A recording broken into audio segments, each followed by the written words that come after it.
Hi, and welcome to with Danielle. Hi, everyone.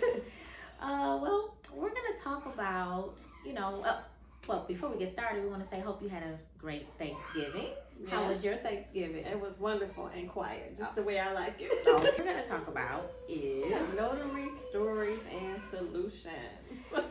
yes. Right into it. So That's what we're gonna talk we're sitting about here. today. You're probably wondering why we have all this festive stuff on. So we're in the middle of making make and take stuff. So while we're waiting for our things to set up, we were talking about notary things that might happen in our notary business, things that we see when you're going out into the community. And there can be a number of situations, like you were saying, that could happen that you're like, oh my God, especially if you're by yourself, what do you do? Yeah, sometimes you have to think quick on your feet, as a matter of fact, too. So, for example, I've been doing lately a lot of assumption loans. Okay. So an assumption loan, a lot of times someone else is taking over the loan of the home. Okay, for example. So so that's a lot of people that's getting divorced mainly. So I had this one couple, and we met up at a neutral spot, like a coffee shop, and the ex-wife, she came in, and I felt so bad for her because she's crying, right? And so I'm like, oh my goodness. So she doesn't want this to happen, right? So I asked for her ID, of course we have to do that. And she gave me her ID, and she already changed her name though to her maiden name. But all the paperwork was in her married name. Okay. So I'm asking her, okay, do you have anything else that's in your married name? And she said, no. First she said no, she changed everything already. So I'm like, but she's crying. So I'm like, oh, we can't come back here. Like, we need to get this done today is what I'm thinking in my mind. Because she's not going to make it. Right. right. So I said, you sure? I was like, can you check? I was like, and I'm just sitting here thinking. And so she started looking some more, and she came up with a debit card or something like that. And so I said, okay. And I said, okay, so we'll take this.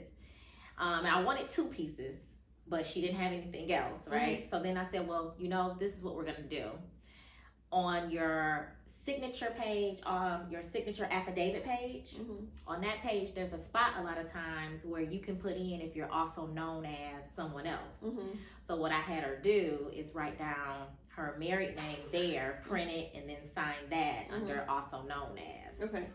And I was thinking like, okay, this is gonna have to suffice for her because I could not see bringing this lady back here to try to get this done, and she is really like having a fit. She's shaking, can barely sign her name and everything. So, it worked out. Everything worked out because I had a previous appointment, which made me think of doing this at a closing. And when I talked to the title company, I said, hey, can't we just put this name on the signature affidavit, blah, blah, blah. She was like, that's a great idea. She was like, yes, let's do that. And so I'm like, okay. So sometimes you being a notary, you got to kind of know what to do or think outside the box sometimes. Okay. So that's just like one example. That was a good thing that you had that experience prior to, that you knew. It's like, okay, wait a minute. I've done this before. I've seen this, and I can apply it to this, and nothing has come back thus far. So yeah, exactly. So it worked out. Cool. And sometimes you be in situations like this, like, well, what do I do? Exactly, because I feel bad. I said, oh, I could not have this lady come back to this signing table, and she is crying, and she was just like, when I told her I needed something else with her name on it, you should have saw her face. Like, I can't believe this. After all the trouble she went through to change it, and the fact that it was the type of signing that it was, then you're like, Yes, exactly. Oh, wow. Another one that was interesting, I had a couple, and we met at the husband's parents' house, okay? So I get there, the mother, she's really nice, to me and everything, and I needed 2 forms of ID from the husband. Okay. The wife wasn't there yet. Okay. And so he only had his ID. And then he said, hey, Mom, you got my birth certificate, you know, or, you know, my social security card? So she says yes. So she goes trying to find things. She comes back with it. And she says to him too, you're married now. I shouldn't be keeping this anymore. You know, and so I was like, okay. You know, I didn't think nothing of that. I didn't think of it at all. So when the wife came, she came I was early. Okay. So she really wasn't late, but, you know, I was a little early. So the wife comes, the mother, she's gone, right, but she comes back in, and the wife says hello to her, and she didn't say nothing. And I said, oh boy. Oh my God. Family tension going on. Yes. So I just kept my head down. Like, I didn't hear nothing. It was still like signing my name, the stamp and all that. But I saw at the corner of my eye, she looked at the husband like, she didn't even say nothing. And so I'm just like, I'm not going to act like I'm not going to acknowledge that. Keep it moving. Keep it moving. Yes, keep it moving. I said, I couldn't believe she didn't say nothing. I was like, ooh. So that made me think maybe that's why she said too, I don't need to be holding on to this stuff. You're married. But I didn't think anything of that comment at the time. But I was just like, oh, I got to hurry up and get up out of here. Like, right. So what do you do when you have family tension or tension at the table and you have to be the rational one, the calm one, and have that emotional intelligence? It's like, I'm here to do a job. That's it. I can't get into all these other things that's going on. Let me sign. Next time I can get out of here. Yes. So sometimes you might be in situations like that. Luckily, I've never been in nothing, you know, real intense or anything like that. Like she didn't say anything, so you know, nothing ever happened or anything. And we were almost done with the signing anyway at that point, because the wife only had like 2 or 3 pages to sign, and me and her husband had already started the signing with him signing everything. Okay. So when that happened, we were basically almost done. Okay. So I was able to go ahead and leave, but I was like, oh my God, but it was a beautiful home and all of that too, but it was just like, she didn't say nothing. I couldn't believe it.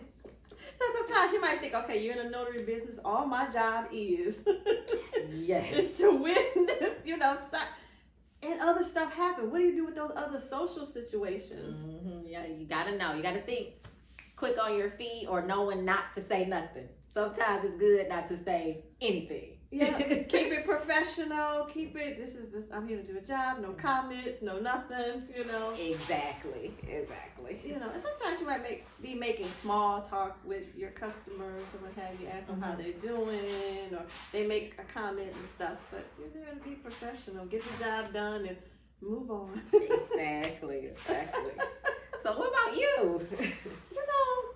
Well, I will say Celine is definitely more experienced than I, but the times where I've had situations, per se, I think I mentioned to this to you before, where the family is sort of trying to coerce. Okay. Coerce. Am I saying that right? Coerce, yes. In a hospital setting, and the gentleman is sitting in the bed, and he has, I don't know if it was his son or, no, actually siblings. Okay. Siblings trying to sign off or be power of attorneys or what have you over his finances and his health. And I'm sitting here asking them, and so you're doing this on your own free will.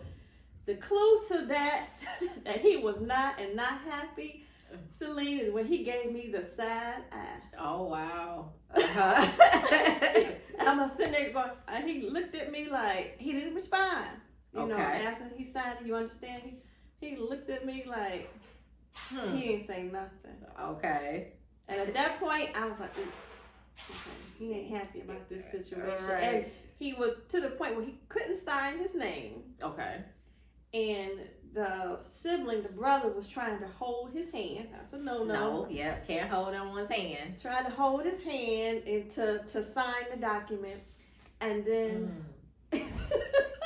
the one of the family members, I want to say it was the brother, said, "Oh, well, can you step out for a moment?" Okay.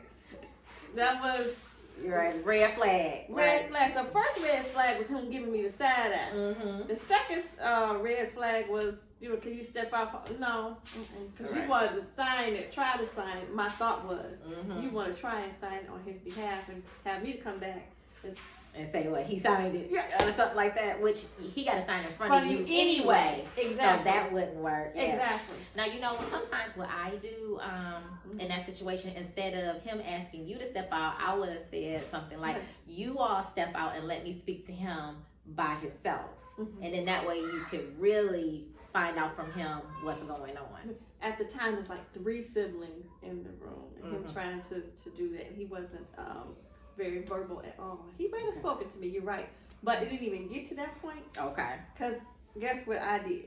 You said, no can do. Not today. I gotta go.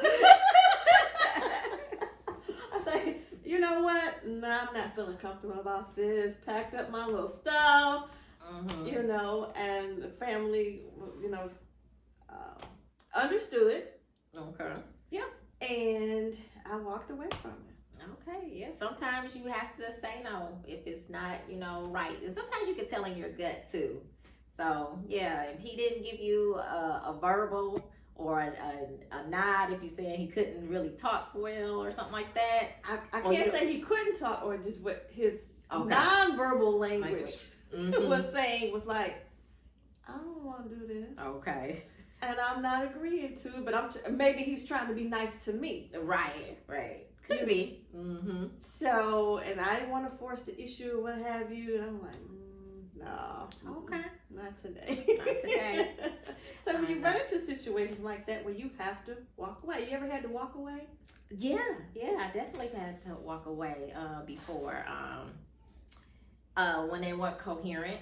So, and I ask on the phone too, is the person coherent? And they'll tell you yes anyway when they're not. So you kind of have to go find out for yourself for the most part. But I asked this question before I went there. Okay. And they said, yeah, he was. And I said, okay. And I get there. He didn't know what was going on. He was saying like off the wall comments. Like, I guess he thought I think he had dementia. So he was saying things that weren't present day. Like, I can't remember exactly right now what it was. Right. So I'm trying to ask him questions. Did he know what he's signing and things like that? And I think he said something else like he was signing I'm gonna sign something. And I'm like, what is that? What is he talking about? Right. So then I think I asked him next, like, what year it was, and he didn't know. So, things like that. And he just was not, he didn't know. I think he couldn't tell me his last name either, if I'm not mistaken. So I tried to ask him his name, and he told me his first. I had told the lady who hired me, I said, let me talk to you. Let's step outside for a second. Right.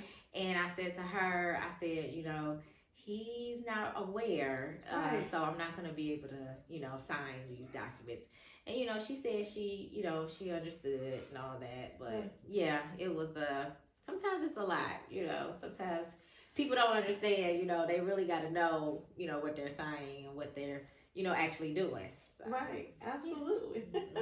It reminds me of a time, I think we were together, right? Where there was a gentleman and an attorney was there. Oh yeah, I remember. Yeah. And so sometimes you might have a third party there who make that decision for you, right? Because you were asking them questions about.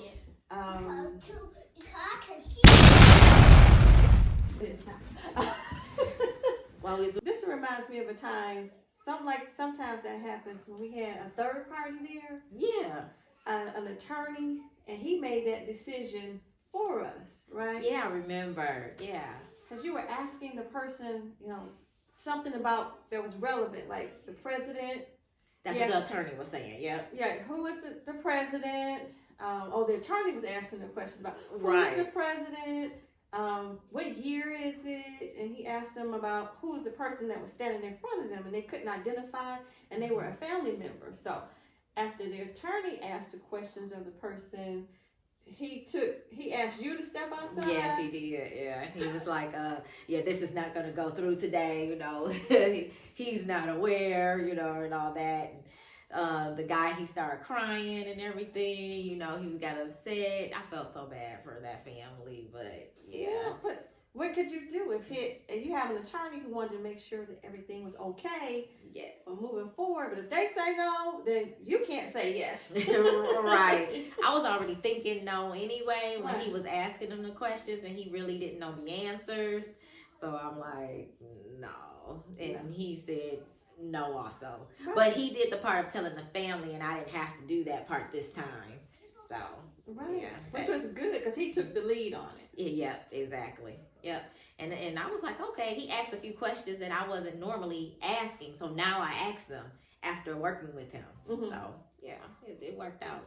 Right. Oh, wow. Yeah. So sometimes that happens. Mm-hmm. A similar situation, I'll share with you, I went to a hospital. Okay. There was a person in the hospital that had siblings who were trying to handle their affairs because that sibling was declining. Okay.